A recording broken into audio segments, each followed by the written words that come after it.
Joining me now is former White House Chief of Staff and Senior Advisor at Bondi Partners, Mick Mulvaney. Mick, great to have you back on the program here. 4 more years, pause.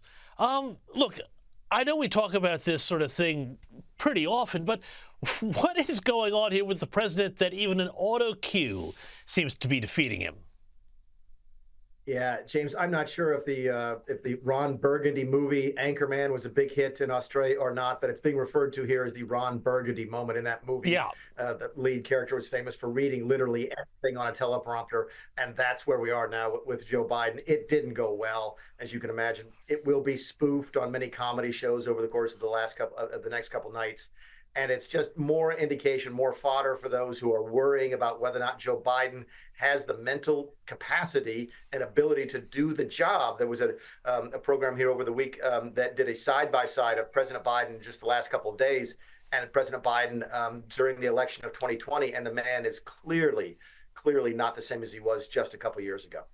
No, I mean, I think you're right. I was looking at a speech that he gave in 2019, and it's just a completely different person. But in terms of the media treatment, if any Republican was having these sorts of problems on a regular basis, I mean, the New York Times would be in meltdown. They'd be talking about invoking the Constitution to get the vice president, in. I guess it's because you got Kamala Harris here as insurance.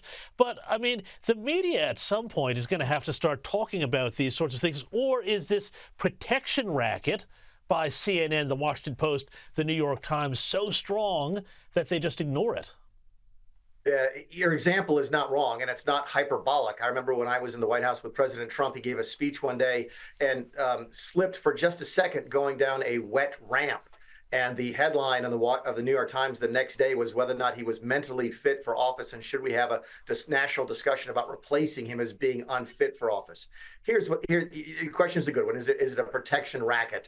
This is Trump derangement syndrome. It's essentially anything that prevents Donald Trump from becoming president is seen by many on the left, including many in media, as a good thing. The ends justify the means. Anything that prevents Donald Trump from winning re-election is a good to these people, and that's what you're going to see. It doesn't surprise us. If you complain about the double standard in American media, that's all you're going to do is complain, because if there was not a double standard, there'd be no standard. It's not going to change, but the American public is seeing it again and again and again, and it's one of the fundamental reasons that Joe Biden continues to struggle in the polls. Yeah, now let's talk about, though, this other attempt to take down Donald Trump, which is this hush money trial in New York. The judge, who people have said has links to the Democrats, has said that Trump was losing credibility. His lawyers were losing credibility in their arguments that the president shouldn't be punished for violating a gag order in the case. Where is this case up to? What are the politics of this here? This is what I'm very curious about. How is this playing out, or is this just simply something that's grist for the Trump derangement syndrome people? It's a little bit of all of the above. Keep in mind, this is not a case about hush money payments to an alleged prostitute or an adult film star. This is about how those payments were booked by the Trump organization. Were they mislabeled as business expenses? Were they really campaign-related expenses in regards to his 2016 election for president? And thus, should they have been shown as a federal election expense? This is a bookkeeping case once you put all the salacious sort of information aside. It is by far, James, by far the weakest of all the cases against Donald Trump. When these charges were announced, I think it's just over a year ago now, keep in mind that even Democrats had to come to many Democrats came to Trump's defense and said, this looks like it's politically motivated. None of that has changed. Is it Donald Trump? A little bit. It's keeping him off the campaign trail. Is it helping Donald Trump? A little bit. It does give him a wonderful sort of platform every single day when he walks out of the courtroom and the press is there waiting for him to speak. So it is cutting both ways. He's going to soldier through it. My guess is we've got another 2 weeks before this one's over. Yeah, and I mean, just on this whole thing, it does keep him stuck in New York, and now that means he's not on the campaign trail. He said he's going to try and win in New York State. Have a listen to this. And we're going to make a play for New York. They said, I just heard there was a very good poll came out. Normally, a Democrat will win New York.